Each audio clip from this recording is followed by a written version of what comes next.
दोस्तों, क्या आप सब लोग जानते हैं ज़मीन से देखने पर आसमान नीला और स्पेस से देखने पर काला क्यों दिखाई देता है?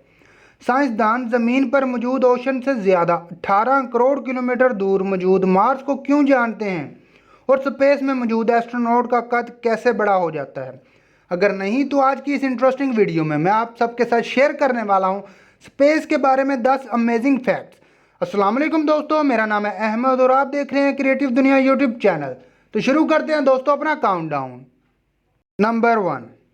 दोस्तों, 1977 में नासा ने एक स्पेसक्राफ्ट डीप स्पेस में जाने के लिए लॉन्च किया था।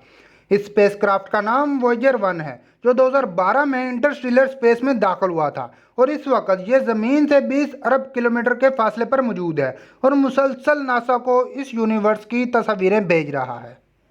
नंबर 2। दोस्तों, ज़मीन पर तो हम रोज़ाना एक चांद देखते हैं, लेकिन हमारे सोलर सिस्टम में एक प्लैनेट ऐसा भी है जिसके टोटल 79 चांद हैं। जुपिटर, जो ज़मीन से 907 मिलियन किलोमीटर दूर है, इसके टोटल 79 चांद हैं। मरकरी और विनस हमारे सोलर सिस्टम में वाहिद ऐसे प्लैनेट हैं जिनके पास एक चांद भी मौजूद नहीं। नंबर 3।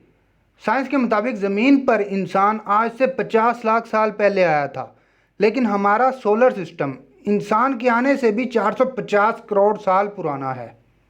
नंबर 4। दोस्तों, माउंट एवरेस्ट हमारी दुनिया का सबसे ऊंचा पहाड़ है, जो कि दुनिया की सबसे बड़ी बिल्डिंग बुर्ज खलीफा से भी 10 गुना ज़्यादा बड़ा है।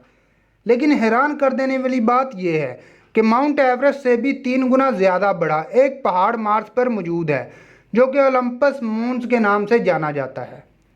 नंबर 5।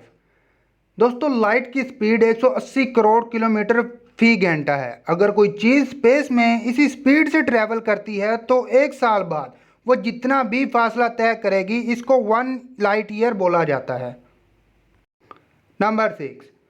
हमारी ज़मीन मिल्की वे गैलेक्सी का एक हिस्सा है और यह गैलेक्सी 1,05,700 लाइट ईयर्स जितनी बड़ी है और ऐसी 125 अरब गैलेक्सीज पूरी यूनिवर्स में मौजूद हैं जिनका अभी तक पता लगाया गया है।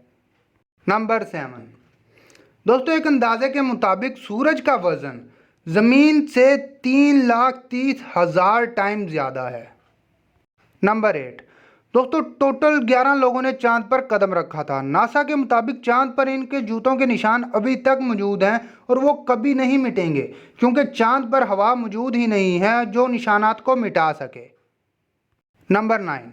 दोस्तों, अगर किसी इंसान का वज़न ज़मीन पर 80 किलो है तो मार्स पर जाने के बाद इसका वज़न 60% कम यानी कि 48 किलोग्राम रह जाएगा, क्योंकि मार्स पर ज़मीन के मुकाबले में कम ग्रेविटी है। नंबर 10। ज़मीन पर एक पूरा दिन 24 घंटे का होता है, लेकिन मार्स पर एक पूरा दिन 24 घंटे 39 मिनट और 35 सेकंड्स का होता है। इसी तरह ज़मीन पर एक साल 365 दिन का होता है, लेकिन मार्स पर एक साल 687 दिन का होता है, क्योंकि ज़मीन के मुकाबले मार्स सूरज से ज़्यादा दूर है, तो इसको सूरज के गिर्द गोल चक्कर लगाने में ज़्यादा टाइम लगता है। दोस्तों, अगर वीडियो अच्छी लगी है तो वीडियो को लाइक करके दोस्तों के साथ भी शेयर करें और इस तरह की मज़ीद इन्फॉर्मेटिव और इंटरेस्टिंग वीडियोस देखने के लिए क्रिएटिव दुनिया यूट्यूब चैनल लाजमी सब्सक्राइब करें। और आप लोग मुझे इंस्टाग्राम पर भी फॉलो कर सकते हैं, उसका लिंक आपको डिस्क्रिप्शन में मिल जाएगा। मिलते हैं गाइस अगली वीडियो में। अल्लाह हाफिज़।